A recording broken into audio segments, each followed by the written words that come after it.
It was a cold winter Friday in the city, and Mark was working in an impressive 54-story building. Like every day, Mark left work late at night, ready to enjoy the weekend.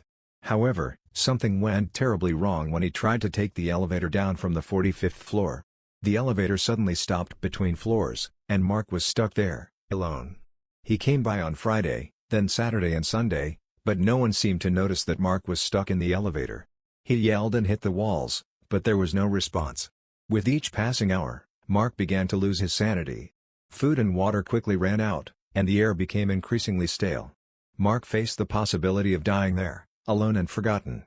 Finally, on Monday morning, someone heard Mark's faint screams and called the fire department. He was rescued after spending more than 72 hours trapped in the elevator. Although he was physically rescued, his mind was never the same again. He was committed to a mental hospital and never worked in that building again. Mark's story became an urban legend, and many believe that his spirit was still trapped in that cursed elevator. Once upon a time there was a fisherman named Jack, who spent most of his time at sea. He was a strong and experienced man, but he was also a man with a deep fear, the fear of being eaten by a giant fish. Jack had heard stories of a monstrous fish that lived in the depths of the ocean, a creature with sharp teeth and an insatiable appetite. Despite his fear, Jack knew that he had to fish for a living, so he went out to sea with his boat every day. But every time he fished, Jack couldn't help but feel like something was watching him from the depths.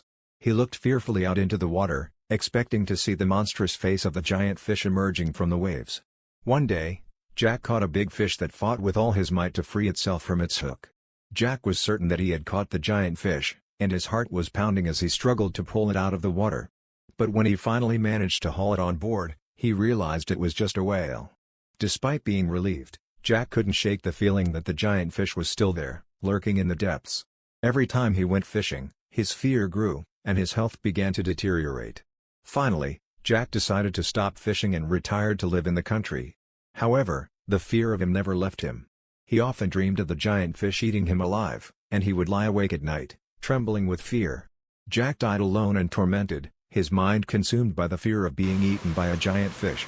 And still today, many fishermen claim to have seen a strange and monstrous creature in the depths of the sea, and wonder if Jack's giant fish was ever caught. Three friends were known for their adventures exploring abandoned houses.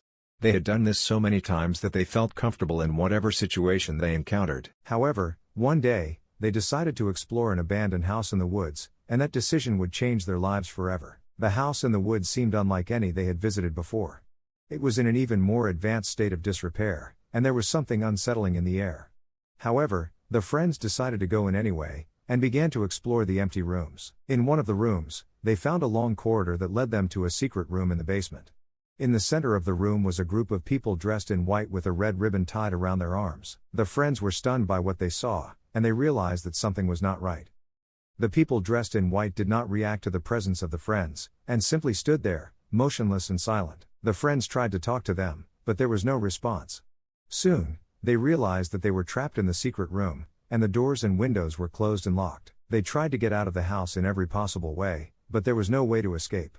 They began to hear voices and see strange things in the dark, and their fear and despair grew more and more. Ultimately, the friends were never found, and are said to still be trapped in the abandoned house in the woods. Stories about them have become local legend, and forest residents claim to have heard their cries of despair at night. To this day, no one has been able to get into the house and come out alive. For now this is all.